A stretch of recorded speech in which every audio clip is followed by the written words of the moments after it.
Everyone, welcome back to my YouTube channel वांगशियान and emotions. I hope आप सब अच्छे हैं। अच्छे नहीं है तो हो जाओ यार। गाइस, सबसे रिक्वेस्ट है, प्लीज़ प्लीज़ प्लीज़ कमेंट्स किया करो। मुझे कमेंट्स पढ़ के बहुत तसल्ली मिलती है। मैंने पहले भी कहा है कि मैं कमेंट्स का रिप्लाई नहीं दे पा रही हूँ अभी, क्योंकि मैं बहुत ज़्यादा बिजी चल रही हूँ। एंड मैं टाइम निकाल करके कहीं ना कहीं से बस रिकॉर्ड करती जा रही हूँ। जैसे भी हो, जितना भी छोटा बड़ा मोटा छोटा कैसा भी एपिसोड हो कर दूँ अपलोड में, तो मैं वही कर रही हूँ। पर प्लीज़ कमेंट्स किया करो ताकि मैं और कोशिश करूँ, थोड़ा और टाइम निकाल पाऊँ।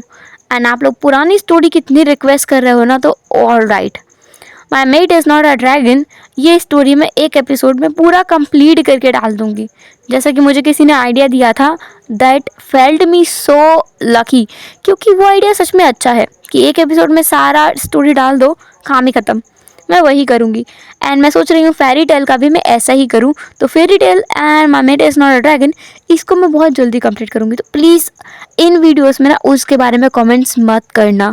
आई डोंट फील गुड, मुझे अच्छा नहीं लगता है, किसी को अच्छा नहीं लगता है जब आप किसी और काम के जगह पर कोई और चीज़ उठा के ले आते हो, अच्छा नहीं लगता है। तो प्लीज़ मत करना, रिक्वेस्ट कर रही हूँ मैं। करना है कमेंट्स इसी स्टोरी के बारे में करो। कुछ बुरा लग रहा है तुरंत कमेंट करो, कुछ अच्छा लग रहा है तुरंत कमेंट करो। And now there is a challenge कि कौन सबसे ज़्यादा फ़नी कमेंट करता है। और कल मैं उन फनी कमेंट्स को अपनी वीडियो में पढ़ के दिखाऊंगी विद द नेम्स, कि जिसके नाम से कमेंट्स किया गया है मैं उसके नाम भी लूँगी और कमेंट्स भी पढ़ के दिखाऊंगी। ऐसे मैं लगभग 5 बेस्ट कमेंट्स उठाऊंगी जो एक्सट्रीमली वे में काफ़ी ज़्यादा फ़नी या फिर अट्रैक्टिव या फिर कुछ अच्छा लिखेंगे। आप जोक्स भी लिख सकते हैं, depends on you. Okay, now let's begin to start our new episode of my sugar daddy. So last part हमने छोड़ा था जब हमने देखा था कि विंग जिसने शुयांग और मिंग्याओ के साथ में जा कर के मिनहान में अपना जो एक बहुत आलीशान सा अपार्टमेंट है वो देखा था, जहाँ पर शुयांग जो देखकर बहुत ज़्यादा एक्साइटेड हो गया था। विंग उससे 2 गुना या कहो 1000 गुना ज़्यादा एक्साइट हो गया था, क्योंकि ये अपार्टमेंट एक्चुअल में उसका ही है अब। विंग जिसने शुयांग को हिलाते हुए कहा, शुयांग देखो ना, ये अपार्टमेंट है। आई स्वेयर मैंने ये अपार्टमेंट आपसे पहले नहीं देखा। पीछे जो मिंग्याओ खड़ा था वो मुस्कुरा रहा था, उसकी बत्ती सी बंदी नहीं हो रही थी।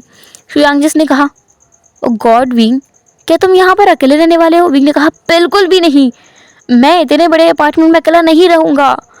तुम्हें पता है इसकी सफाई करने में 4 दिन का टाइम लगेगा। हाँ शुयांग, मैं इतनी सी सफाई कैसे करूँगा?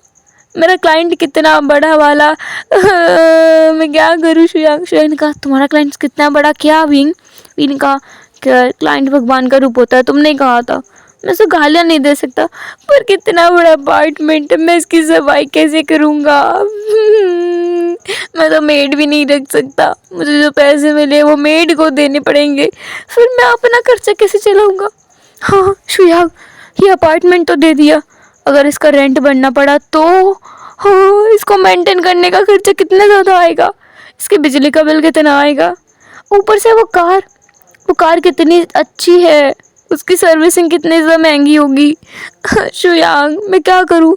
क्या मैं सब कुछ रिटर्न कर दूँ? शुयांग जिसने कहा, बात तो तुम सही कह रहे हो विंग, मैं तो ज़्यादा एक्साइटेड हो गया था ये सब देखकर कि मैं ये बाकी चीज़ें से भूल ही गया। तुम सच में बहुत आगे का तक का सोच लेते हो। विंग ने कहा, वो सब बंद कर, पहले ये बता मैं क्या करूँ? मैं क्लाइंट को ये सब वापस कर दूँ? बेचारा महंगा जो पीछे खड़ा खड़ा ये सब कुछ सुन रहा था, और उसने एक और कांड कर दिया था। महंगा जिसने क्या किया, इन दोनों की एक वीडियो बना ली थी। स्पेशली विंग को उसने कुछ ज़्यादा ही फोकस किया था। वो वाला होता है ना एक डायलॉग, कैमरामैन फोकस करो, तो उसने फोकस विंग के ऊपर रखा था। उस अच्छे से रिकॉर्ड किया, पूरा वीडियो शूट किया, और शूट करके विंग की जो वीडियो है फनी मेम वाली सब चीज़ें रिकॉर्डेड वांग जी को शेयर कर दिया। वांग जी जो अभी अभी फ्री हुआ था, उसकी सेकंड मीटिंग भी ख़त्म हुई थी।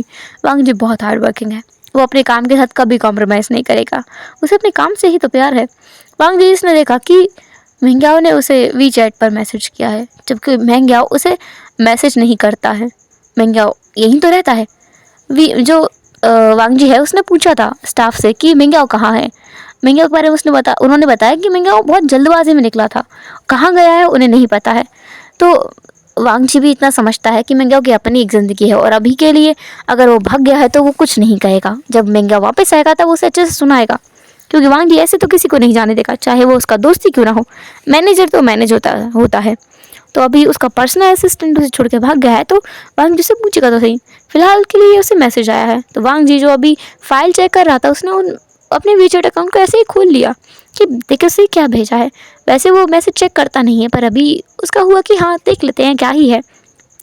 जब वांग जी ने उसे खोला और वो वीडियो क्लिक किया, वहाँ पर था विंग का वो फ़नी सा वीडियो जिसमें वो फ़नी से रिएक्शन दे रहा है। उसमें विंग बोल रहा है, हाँ, मैं क्या करूँगा शुयांग, इस घर का अगर रेंट मांग लिया तो हाँ, इस घर का बिजली का बिल कितना ज़्यादा होगा, मैं इसकी सफाई कैसे करूँगा, क्या मैं मेड रख लूँ, पर मेड का कितना ज़्यादा खर्चा होगा, इतनी आलीशान कार मुझे गिफ्ट में मिली है, पर उसकी सर्विसिंग भी तो बहुत महंगी होगी, मैं क्या करूँगा।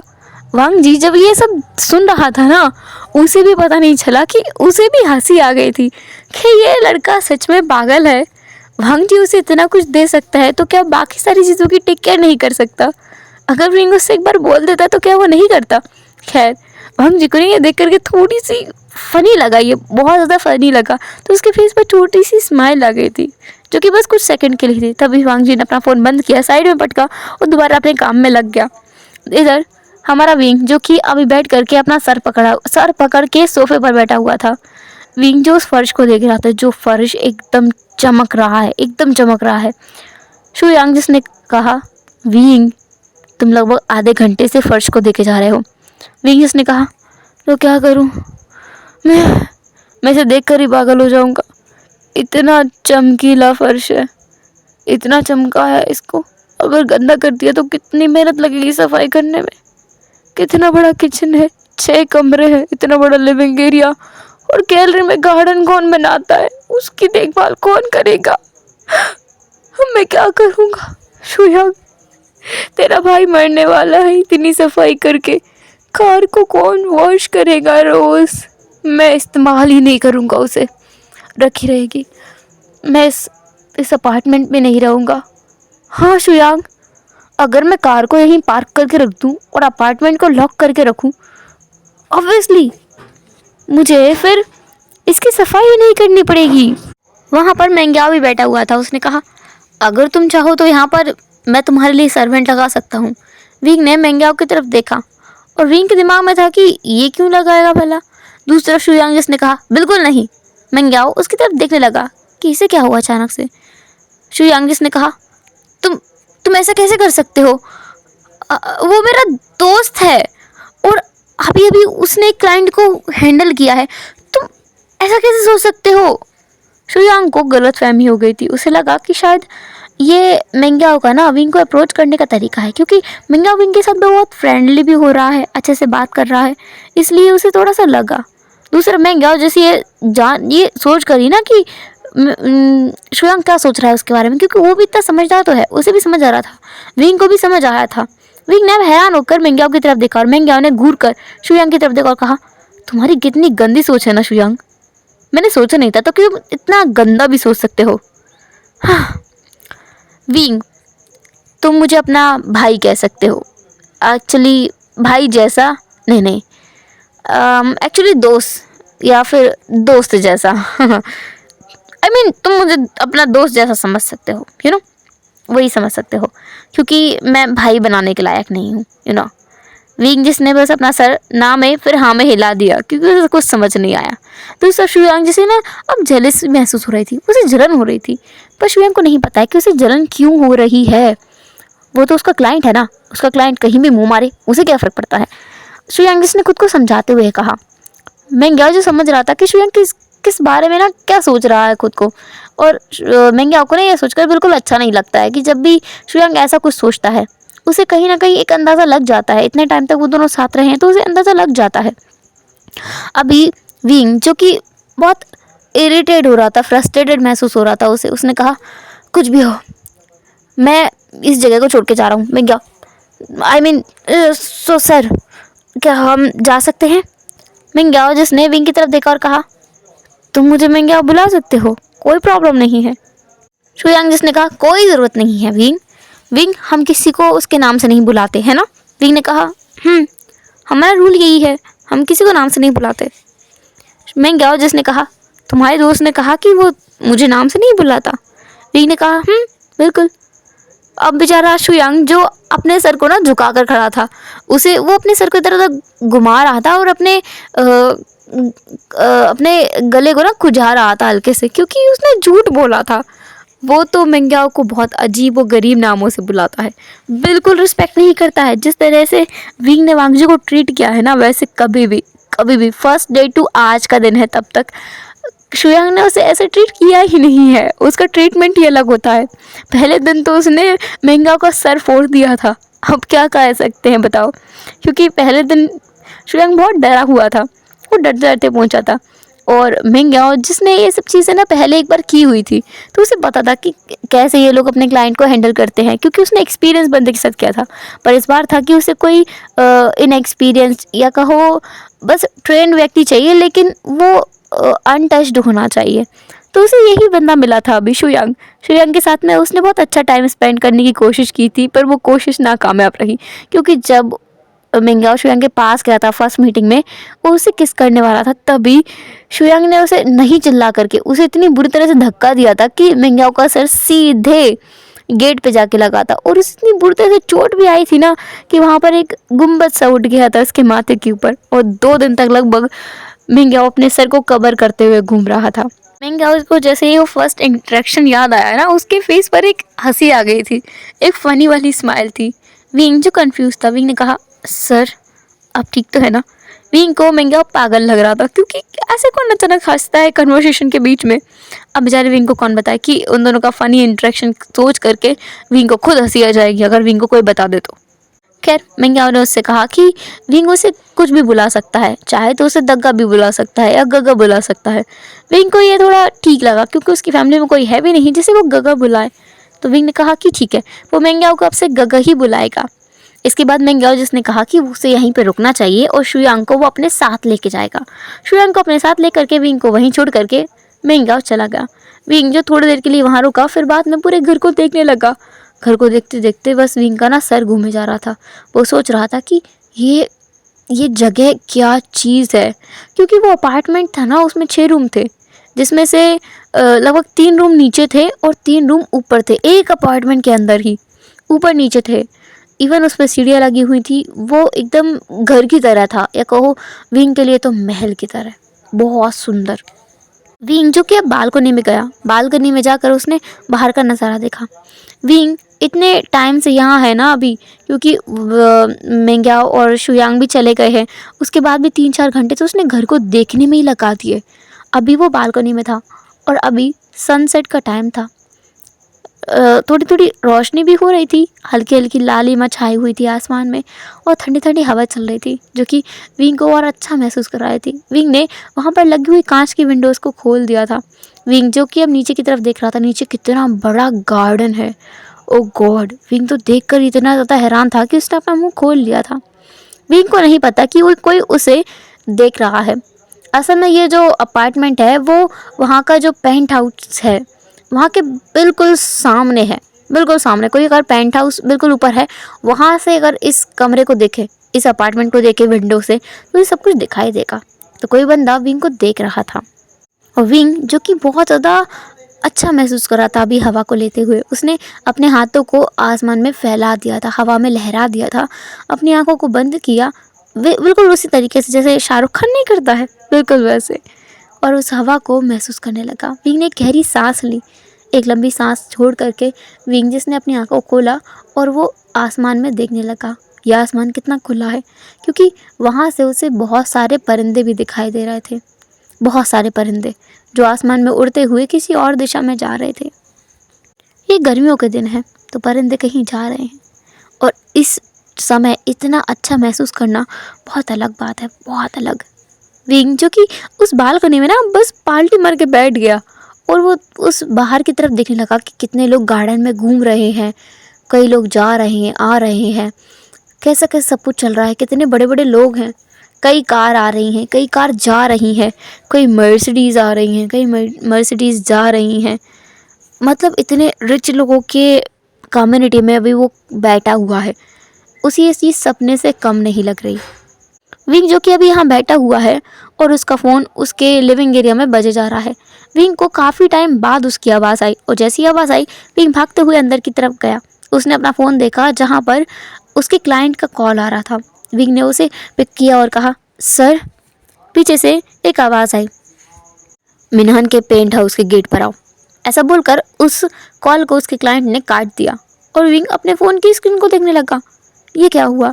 लेकिन फिर विंग ने अपने कंधे उचकाए और कहा कि ठीक है, उसके क्लाइंट शायद उसे मिनहान के जो पेंट हाउस है उसके गेट पर मिलने वाला है।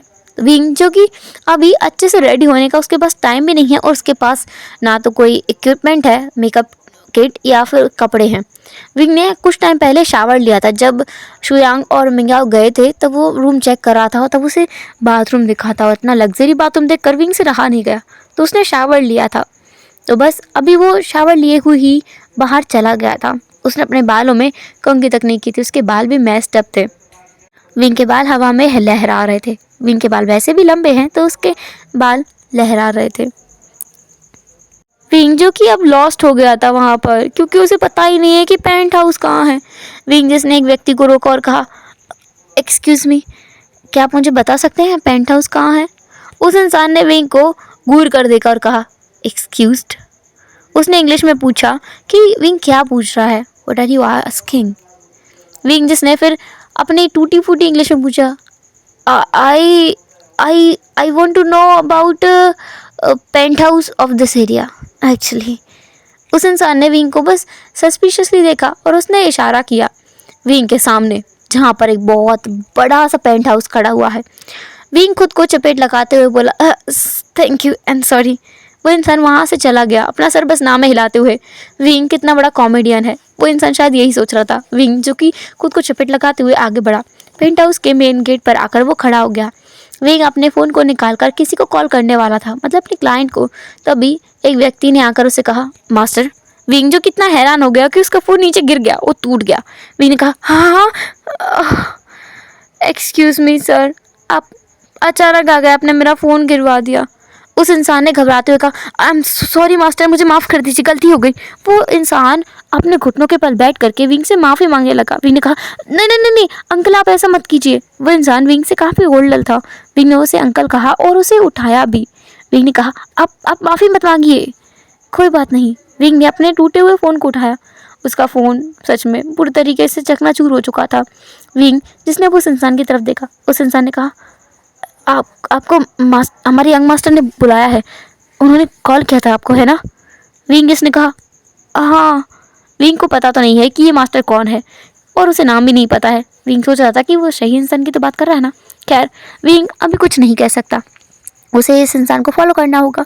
विंग ने बस उस ऑलरेडी इंसान को फॉलो किया और पेंट हाउस के अंदर आया। विंग ना अपनी आंखों को इधर उधर दौड़ा रहा था और देख रहा था कि ये पेंट हाउस कितना ज़्यादा खूबसूरत है। विंग पेंट हाउस के डायरेक्ट बिल्कुल ऊपर वाले एरिया में आ गया था। वहाँ पर लिफ्ट भी थी एक पेंट हाउस में, जिससे वो सर्वेंट उसे डायरेक्ट ऊपर वाले एरिया में लेकर आया था। वहाँ लाकर उस सर्वेंट ने दरवाज़ा खोला और कहा, यंग मास्टर अंदर हैं, हमें अंदर जाने की परमिशन नहीं है, आप जा सकते हैं। विंग ने कहा कि परमिशन नहीं है तो मैं कैसे जाऊँ? उस सर्वेंट ने कहा, मास्टर आपको बुला रहे हैं, आप जा सकते हैं। विंग जो थोड़ी देर सोच करके अंदर चला गया। उसे थोड़ी घबराहट तो हो रही है, पर देखते हैं क्या होता है। विंग है कि जो होगा ना देखा जाएगा, वो ऐसी सोच रखता है। पहले काम तो करो, एक कदम तो उठाऊँ मैं, बाकी होगा जो भी देखा जाएगा। विंग जो कि अब अंदर की तरफ पहुंच गया और अंदर पहुंचकर विंग ने उसी इंसान को देखा जिससे वो आज मिला था। उस इंसान को देखकर विंग जो हैरान था, क्योंकि ये इंसान अभी बहुत अलग लग रहा है, क्योंकि ये इंसान अपने रोज़मर्रा के कपड़ों में शायद एक पजामा डाला हुआ है और एक टी शर्ट डाली हुई है, साथ ही अपने बालों को बहुत मैसी तरीके से बांधा हुआ है। वो इंसान अपने उस रूम में अपने लैपटॉप के ऊपर बैठ करके कुछ काम कर रहा है। उसकी उंगलियां बहुत ही एलिगेंट वे में लैपटॉप के जो कीबोर्ड है उस पर चल रही हैं। विंग उस इंसान की टाइपिंग को देख रहा है कि ये इंसान कितना ज़्यादा टैलेंटेड है। उस इंसान ने विंग की तरफ बिना देखे कहा, बैठो, आगे की तरफ अपना हाथ करते हुए, जैसे कि वो इशारा कर रहा हो कि उसके सामने जो सोफ़ा पड़ा हुआ है उस पर विंग जाके बैठ जाए। विंग ने भी वही किया, उसको फॉलो किया। विंग उस सोफ़े पर जाके बैठ गया। अब लगभग 2 घंटे बीत चुके हैं और ये इंसान अपने लैपटॉप पर काम किया जा रहा है और विंग बस उसके सामने बैठा हुआ है। और उस इंसान को हैरान करते हुए विंग ने एक बार भी उस इंसान से उफ तक नहीं की, कुछ भी नहीं पूछा कि मुझे कब तक बैठना है, मुझे क्यों बुलाया है, मुझे क्या करना है, कुछ भी नहीं कहा। विंग बस वहाँ पर बैठा हुआ है। विंग जो कि बस चारों तरफ अपनी निगाहें दौड़ा रहा है, कभी वो कंप्यूटर की स्क्रीन लैपटॉप को देखता है, कभी वांग जी को देखता है, कभी वो उस घर को देखने लगता है। ज़्यादातर उसकी नज़रें उस कमरे पर है, जो कमरा एक्सपेंसिव चीज़ों से भरा पड़ा है। वहाँ पर बहुत अजीबोगरीब या कहो बहुत अनोखी चीज़ें हैं जो विंग ने देखी हैं, मतलब न्यूज़ में देखी हैं उसने। जो एंटीक पीसेस हैं वो पीसेस भी वहाँ रखे हुए हैं। तो विंग बस ये काउंट किए जा रहा था कि इस पूरे कमरे की चीज़ों को अगर मिलाया जाए तो कितना बनेगा। विंग ने अब तक जितना गिनती किया है उसमें उसने 100 मिलियन तो क्रॉस कर ही लिए हैं, युआन नहीं डॉलर्स। 100 मिलियन डॉलर्स तो उसने काउंट कर लिए हैं, इतने का सामान उसने काउंट किया। अभी और भी बहुत सारी एक्सपेंसिव चीज़ें बची हुई हैं। वांग जी जो कि विंग को हल्की हल्की आंखों से देख रहा है, वो नोटिस कर रहा है कि ये लड़का किस तरीके का है। उसने इसे एक बोल्डनेस के साथ तो टेस्ट कर लिया है कि ये लड़का उसके टेस्ट के अकॉर्डिंग ही है, पर अभी उसका पेशेंस लेवल देखना ज़रूरी है क्योंकि वांग जी अपना टेम्पर खो देता है और वांग जी को हैंडल करना हर किसी के बस की बात नहीं है। तो अभी बस इस लड़के का वांग जी पेशेंस लेवल चेक कर रहा है। वांग जी इसके और भी ज़्यादा टेस्ट लेने वाला है क्योंकि वांग जी ऐसे अरे गरे को अपने साथ नहीं रखता है। वांग जी ने इस लड़के को इतने सारे महंगे महंगे गिफ्ट वगैरह भी दिए। उस लड़के ने क्या सोचा कि मतलब इस सब चीज़ों की टेक केयर कैसे करेंगे। तो विजनरी तो है ये लड़का, उसे समझ आया कि इसके पास अपने गोल्स हैं, अपने एम्बिशंस हैं और ये बात वांग जी को अच्छी भी लगी। पर इसने अपनी बॉडी को सेल किया है तो वांग जी उस हिसाब से इसे थोड़ा सा टेस्ट करना चाहता है। टेस्ट करके वो देखेगा कि ये लड़का उसके लिए सूटेबल है या नहीं। वांग जी विंग से शादी नहीं करने वाला है, बिल्कुल नहीं। पर वांग जी को अपने लिए बस एक शुगर बेबी चाहिए जो कि उसकी क्राइटेरियाज़ को मैच करे। मतलब जो ऑनेस्ट भी होना चाहिए, ईमानदार भी होना चाहिए, दिखने में बहुत ज़्यादा खूबसूरत होना चाहिए, डैशिंग होना चाहिए, कूल होना चाहिए, बोल्ड होना चाहिए, इनोसेंट होना चाहिए। तो ये सारी क्राइटेरियाज़ वो मैच कर रहा है विंग के टेस्ट लेकर। अभी उसने विंग का पेशेंस लेवल चेक किया है। विंग जो कि बहुत ज़्यादा पेशेंट है, बहुत ज़्यादा पेशेंट है। तो अभी वांग जी जिसने अपने लैपटॉप को बंद किया, उठ करके उसने बस अपने टी शर्ट को निकाल करके सोफे पर पटक दिया। विंग ने वांग जी को देखा और विंग को लगा कि शायद वांग जी उसके साथ कुछ करने वाला है। वांग जी ने कहा फॉलो मी। विंग जिसने वांग जी को फॉलो किया क्योंकि वांग जी ने ऑब्वियसली कहा है कि उसे फॉलो करो, तो विंग कर रहा है। वांग जी उसे अपने स्टडी रूम में ले गया। वहाँ ले जाकर उसने चेयर के ऊपर इशारा किया और कहा बैठो। विंग वहाँ जाकर बैठ गया। वांग जी जो कि हाफ न्यूड है और विंग उसे देख रहा है, अपनी गलत इंटेंशन के साथ नहीं बल्कि बस उसे देख रहा है कि क्यूरियोसिटी के साथ में कि ये इंसान करना क्या चाहता है। वांग जी विंग के लिए कुछ बुक्स लेकर आया और वांग जी विंग के पास आके बैठ गया। उसने कहा देखो मैं तुम्हें कुछ चीज़ें पहले क्लियर कर देना चाहता हूँ। वांग जी विंग की तरफ देख रहा था, विंग वांग जी की आंखों में देख रहा था क्योंकि वांग जी की आंखों में देखकर विंग को ऐसा नहीं लग रहा था कि वांग जी उसके साथ डिस्कस्ड फील करता है, ऐसा कुछ बिल्कुल भी नहीं था। और विंग ना ऐसा है कि उसने कुछ गलत नहीं किया तो वो आंखों में आंखें डाल के बात कर सकता है।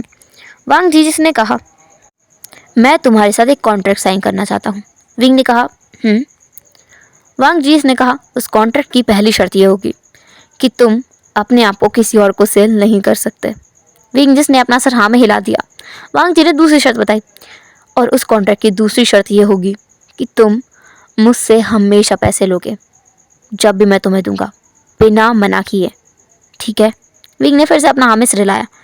वांग जी से अपनी तीसरी शर्त बताई तुम्हें जब भी पैसों की ज़रूरत होगी तुम सीधे मुझसे पूछोगे, ना कि किसी और से, ठीक है। विंग ने फिर से अपना सर हाँ में हिलाया। वांग जी ने अपनी चौथी शर्त बताई। उसने कहा कि फिजिकल इंटीमेसी सिर्फ वांग जी के साथ होगी। विंग ने अपना सर हाँ में हिला दिया। वांग जी ने कहा कि वांग जी जो चाहे विंग के साथ कर सकता है, उसे किसी भी तरीके से ट्रीट कर सकता है, ये उसके ऊपर डिपेंड करता है और विंग उस पर क्वेश्चन नहीं कर सकता। विंग ने अपना सर हाँ में हिला दिया क्योंकि उसे सच में कोई नहीं पड़ी है, उसके लिए अभी फ़िलहाल के लिए पैसे ज़रूर है और जबकि उसे बार बार किसी और के पास नहीं जाना पड़ेगा तो ये तो और अच्छी बात है। अगर उसके पास एक ही क्लाइंट रहा तो उसको मैनेज करना आसान होगा। वांग जी ने आगे कहा कि उसकी एक शर्त ये भी है कि जब भी वांग जी बुलाएगा विंग को आना होगा। फिर उसने एक और शर्त बताई कि वांग जी बहुत ज़्यादा लेस टेम्पर है, मतलब उसका टेम्पर है ना बहुत हॉट है, जब भी देखो तब वो गुस्सा हो जाता है, तो विंग को उसके गुस्से को हैंडल करना पड़ेगा। विंग ने फिर से हाँ में सिर हिला दिया, कोई दिक्कत नहीं है, वो सब कर लेगा। एंड वांग जी ने कहा कि ऑल राइट, यही सब कुछ है। विंग ने फिर वांग जी की तरफ देखा क्यूरियोसिटी के साथ में। वांग जी ने क्वेश्चनिंग आइज के साथ विंग को देखा। विंग ने फिर पूछ ही लिया, कॉन्ट्रैक्ट? वांग जी जैसे समझ आया कि विंग सोच रहा है कि वो उसके साथ में कॉन्ट्रैक्ट साइन करने वाला है। वांग जी ने कहा, नहीं, मैं सिर्फ बातों से कॉन्ट्रैक्ट करता हूँ, लिख कर नहीं। बाद में तुम्हारा जाने का मन करे मुझे छोड़कर तो तुम जा सकते हो, पर तुम्हें मुझे एक वैलिड रीज़न देना होगा। विंग ने फिर से अपना सर हाँ में हिला दिया। वांग जी ने कहा कि जो भी वो चाहेगा वो विंग को करना होगा। विंग ने कहा कि ठीक है, वो करेगा। वांग जी ने अब एक बुक की तरफ इशारा किया और कहा, इस बुक को पढ़ के सुनाओ। विंग ने उस बुक को उठाया। उस बुक का टाइटल विंग ने देखा। विंग ने ये बुक पहले भी पढ़ी हुई है।